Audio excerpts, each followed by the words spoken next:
तो जो कांच की चूड़ियाँ होती हैं मशीन से बनती हैं और सभी को मालूम है कि मशीन में एक्यूरेट होता है, बिल्कुल एकदम फिनिशिंग भी अच्छी रहती है, उसका नाप तौल सब बराबर रहता है।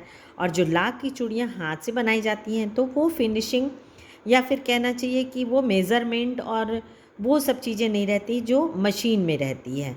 तो लोगों की रुचि जो रहती है वो कांच की चूड़ियों में ज़्यादा होती है। तो बड़ा दुखी होकर बताता है कि आजकल तो लोग मशीन से बनी हुई कांच की चूड़ियाँ ज़्यादा पसंद करते हैं। लेकिन कांच बड़ा ख़तरनाक होता है, बड़ी जल्दी टूट जाता है मैंने कहा।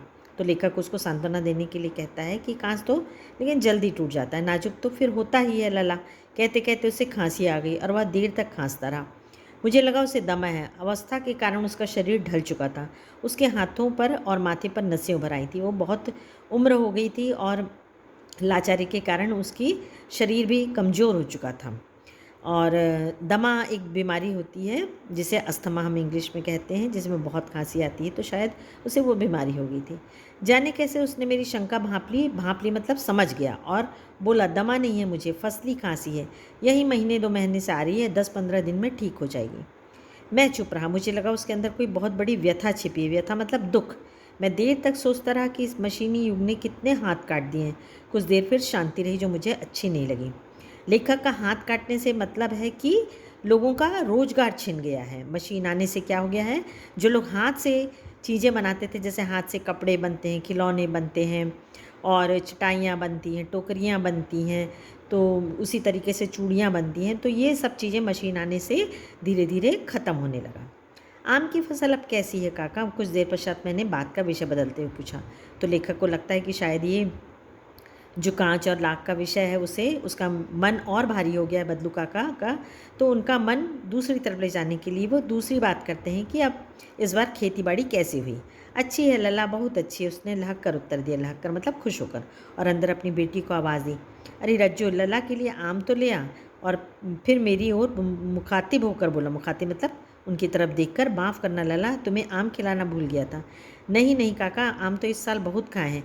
वाह वाह, बिना आम खिलाए कैसे जाने दूंगा तुमको। मैं चुप हो गया। मुझे वे दिन याद हुआ है जब वह मेरे लिए मलाई बनवा कर रखता था। गाय तो अच्छी है ना काका? मैंने पूछा। लेखक को सब बातें याद आती हैं तो वो पूछता है कि आपकी गाय कैसी है? गाय कहाँ है लाला? 2 साल हुए बेच दी, कहाँ से खिलाता? इतने में रज्जो उसकी बेटी अंदर से एक डलिया में ढेर से आम ले आई। यह तो बहुत है काका, इतने कहाँ खा पाऊँगा? मैंने कहा। वाह वाह, वह हंस पड़ा।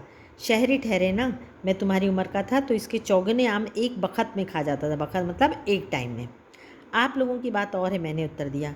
अच्छा बेटी, लला को 4-5 आम छाँट कर दो, सिंदूरी वाले देना। सिंदूरी मतलब लाल रंग के जो होते हैं, अच्छे पके हुए। देखो लला कैसे हैं, इसी साल यह पेड़ तैयार हुआ है। रज्जू ने 4-5 आम अंजलि में भर लेकर मेरी ओर बढ़ा दिया। अंजलि मतलब हाथों में भर कर।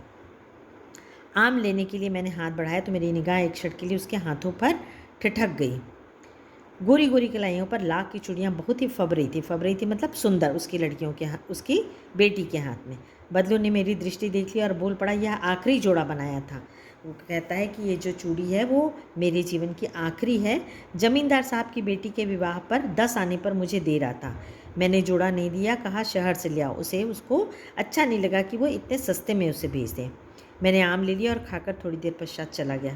मुझे प्रसन्नता हुई कि बदलू ने हार नहीं मानी थी। उसका व्यक्तित्व कांच की चूड़ियाँ जैसा न था कि आसानी से टूट जाए। तो लेखक को ये अच्छा लगता है कि ऐसा नहीं था कि उसको पैसे की ज़रूरत है तो 10 आने में ही उसको बेच देता।